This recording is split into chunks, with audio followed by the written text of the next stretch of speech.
السلام علیکم، میرے چینل پر آپ سب لوگوں کو خوش آمدید۔ امید ہے آپ سب لوگ خیریت سے ہوں گے۔ آج کی کہانی ہمیں فیصل آباد سے تعلق رکھنے والے ڈاکٹر مراد حسن نے بھیجی ہے۔ آئیے انہی کی زبانی سنتے ہیں۔ کہانی سننے سے پہلے آیت الکرسی پڑھ لیجیے گا اور اپنے ارد گرد حصار کر لیجیے گا۔ میں پنجاب سے ہوں، فیصل آباد کا رہنے والا، ہمیشہ سے جنرل سرجن ڈاکٹر ہوں۔ میری زندگی میں تو بہت خوفناک اور ناقابل یقین واقعات ہوئے ہیں جنہیں میں آج تک بھول نہیں سکا۔ یہ بات تقریباً 3 سال پرانی ہے۔ میں لاہور کے ایک بہت بڑے پرائیویٹ ہاسپٹل میں نائٹ ڈیوٹی ایمرجنسی میں تھا۔ ایک رات 12 بجے کے قریب 80 سے 85 سال کے ایک بزرگ کو لایا گیا جو نیم بے ہوشی کی حالت میں تھے۔ دیکھنے میں بہت امیر گھرانے کے لگ رہے تھے۔ ان کے ساتھ ان کا 55 سے 60 سال کا بیٹا اور ایک نوجوان لڑکا تھا۔ میں نے ان کے بیٹے سے پوچھا، بابا جی کو ہوا کیا ہے؟ انہوں نے بتایا کہ پچھلے 7 مہینوں سے انہیں عجیب سی بیماری ہو گئی ہے۔ اچانک بیٹھے بیٹھے بے ہوش ہو جاتے ہیں، 7-8 منٹ بعد ہوش آتا ہے، پھر کچھ دیر نارمل رہتے ہیں اور پھر گھنٹوں کوما جیسی کیفیت میں چلے جاتے ہیں۔ نہ بولتے ہیں، نہ کھاتے پیتے ہیں، نہ حاجت ہوتی ہے، خود بخود کوما میں چلے جاتے ہیں اور خود ہی ہوش میں آ جاتے ہیں۔ بہت سے ڈاکٹروں اور حکیموں کو دکھایا مگر سب کہتے ہیں کوئی بیماری نہیں، جب نیند پوری ہو جائے گی خود ہوش آ جائے گا۔ اس رات ان کا چیک اپ کیا اور گھر بھیج دیا۔ میری ڈیوٹی صبح 4 بجے ختم ہوئی تو میں گھر جا رہا تھا۔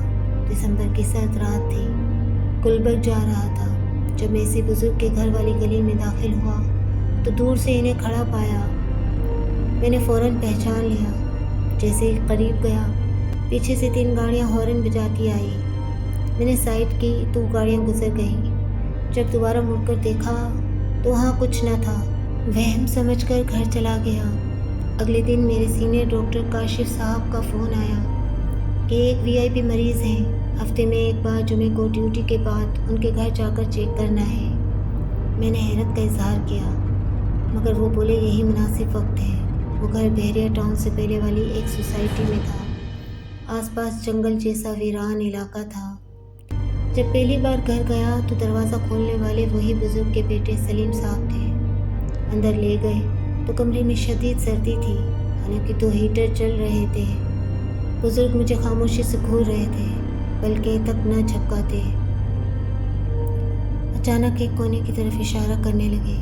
میں نے پیچھے نہیں دیکھا۔ ان کا BP شوگر سب لو تھا۔ وہ کچھ بولنا چاہتے تھے مگر بول نہ پائے۔ اگلے جمعوں میں بھی یہی سلسلہ چلتا رہا۔ ہر بار کمرے میں منفی توانائی بہت زیادہ محسوس ہوتی۔ وہ مسلسل ایک ہی کونے کی طرف اشارہ کرتے۔ ایک بار ان کے بیٹے کے کمرے سے نکلتے ہی بزرگ نے پنجابی میں کہا، کیوں تجھے کچھ نظر نہیں آندا؟ یہ میرے سامنے کھڑا ہے، انہوں بول اتھا لے جاوے۔ میں نے فہم سمجھا مگر ان گھر والوں ان کی باتوں کی سنجیدگی سے نہ لیتے تھے۔ 5واں جمعہ جب گیا تو دروازہ کسی نے نہ کھولا۔ بہت دیر بعد ایک عورت نے دروازہ کھولا جو مکمل تیار شدہ سیاہ سوٹ زیورات مکمل میک اپ میں تھی، جیسے شادی پر جا رہی ہوں۔ گھر میں اندھیرا تھا۔ میں سیدھا بزرگ کے کمرے میں گیا۔ وہ سو رہے تھے۔ آدھا گھنٹہ انتظار کیا، کوئی نہ آیا۔ پھر گیراج میں گاڑی آئی تو سلیم صاحب اور وہی عورت گاڑی سے اترے۔ عورت نے اب گلابی لباس پہنا ہوا تھا۔ سلیم صاحب حیران، آپ گھر میں نے تو میسج کیا تھا کہ ہم شادی میں ہیں، آج نہ آئیں۔ پھر پوچھا دروازہ کس نے کھولا؟ میں نے بتایا کہ یہی خاتون ہیں جنہوں نے دروازہ کھولا تھا۔ خاتون بولی، میں تو ابھی آئی ہوں۔ ملازم کو بلایا تو وہ سوتا ہوا آیا۔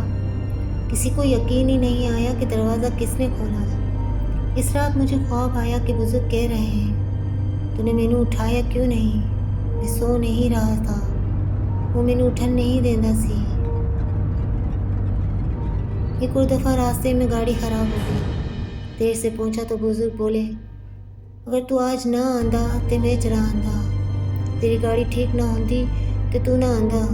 میں حیران، آپ کو کیسے پتا؟ بولے انہیں دسیا ہے اس دن کمرے میں ہمارے علاوہ کوئی نہ تھا۔ پہلی بار شدید خوف لگا۔ آیت الکرسی پڑھتا ہوا نکلا تو باہر سے ان کے کسی سے بات چیت کی آواز آئی۔ میں تیزی سے بھاگا۔ اس کے بعد ہر دوسرے تیسرے دن بزرگ خواب میں آنے لگے، کبھی میرے گھر میں، کبھی کالا دھاگا دیتے جیسے توڑ نہ سکتا۔ شدید ذہنی پریشانی ہو گئی۔ آخر میں نے ان کا گھر جانا چھوڑ دیا۔ 3 مہینے بعد میں UK چلا گیا۔ واپس آیا تو 1 ہفتے بعد ڈاکٹر کاشف صاحب نے فون کیا کہ بزرگ کا انتقال ہو گیا ہے، جنازے میں چلو۔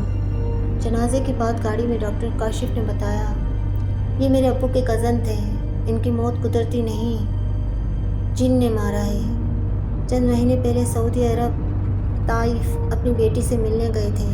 ایک شام بیٹی نے تفریحی مقامات گھمانے کا پلان بنایا۔ ایک ویران جگہ پر مٹی کا ڈھیر تھا۔ بزرگ کا پاؤں لگا اور ڈھیر گر گیا۔ گھر آتے ہی طبیعت خراب ہونے لگی۔ ضد کر کے پاکستان واپس آ گئے۔ دراصل وہ مٹی کا ڈھیر کسی جن کے رشتہ دار کی قبر تھی۔ جن ان کے اندر داخل ہو گیا اور زبردستی پاکستان لے آیا، کیونکہ سعودی عرب میں ماہر راقب ہیں، وہ نکال دیتے ہیں جن کو۔ یہاں آ کر جن نے انہیں تنگ کرنا شروع کر دیا۔ آخر میں ایک صاحب علم راقی لائے تو جن نے بتایا کہ واپس اسی جگہ جا کر معافی مانگو۔ بیٹی اور داماد گئے، معافی مانگی تو جن نکل گیا، مگر جسم میں خون کا کینسر اور دماغ میں آکسیجن کی سپلائی بند کر گیا۔ 87 سال کی عمر میں انتقال ہو گیا۔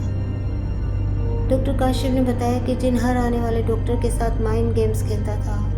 گھر والوں نے سنجیدگی نہیں کی، نفسیاتی بیماری سمجھا۔ یہ میرا ایک پراسرار مریض تھا۔ دوسرا واقعہ 3 مہینے پہلے کا ہے۔ ایک 30 سے 35 سال کا لڑکا خون کی الٹیاں کرتا لایا گیا۔ تمام ٹیسٹ بالکل نارمل تھے، مگر رات کو خون کی الٹی اور جھٹکے۔ رات کو ایک بڑی سیاہ بلی آ کر اس کے پیٹ کے نیچے لیٹ جاتی۔ کوئی راستہ نہ تھا بلی کے اندر آنے کا۔ سینئر ڈاکٹر نے کہا کہ یہ میڈیکل کیس نہیں، سورۃ الرحمن دن میں 2 بار سراہنے لگاؤ۔ سورۃ الرحمن لگانے سے الٹیاں کم ہو گئیں۔ لڑکا بولنے لگا کہ رات کو ایک عورت آ کر بیڈ پر بیٹھتی ہے۔ ایک دن سورۃ الرحمن لگانا بھول گئے تو حالت بہت خراب ہو گئی۔ 7ویں دن انتقال ہو گیا۔ بعد میں پتہ چلا کہ اس پر بلیک میجک کیا گیا تھا۔ موت کے بعد پورے وارڈ میں بہت بدبو پھیل گئی، جو لاش لے جانے کے بعد بھی ختم نہ ہوئی۔ یہ دونوں مریض میری زندگی کے سب سے پراسرار کیسز تھے۔ دونوں کی موت طبی وجہ سے نہیں بلکہ سپر نیچرل طاقتوں سے ہوئی۔ اللہ کسی کو ایسی آزمائش نہ دے، آمین۔ امید کرتی ہوں آپ لوگوں کو یہ اسٹوری پسند آئی ہوگی۔ آپ لوگ بھی اپنی خوفناک کہانیاں شیئر کر سکتے ہیں ڈسکرپشن باکس میں دیے گئے ای میل ID پر۔ اس کے علاوہ مجھے کامنٹ باکس میں بھی اسٹوری شیئر کر سکتے ہیں۔ اپنا بہت سا خیال رکھیے گا۔ پھر ایک نئی اسٹوری میں آپ سے ملاقات ہوگی۔ جب تک کے لیے اللہ حافظ۔